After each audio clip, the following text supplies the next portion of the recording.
вопросам, которые у нас связаны с...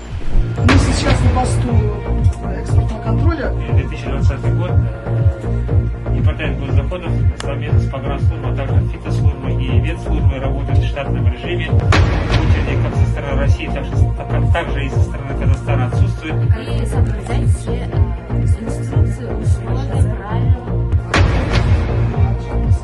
Вопрос один. Главное, сирены. Вот эти...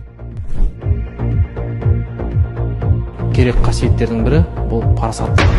Мысалға, үлкен кісінің алдын кесіп кетсеңіз, кімде қандай ой туындайды, ойланып көрдіңіз бе?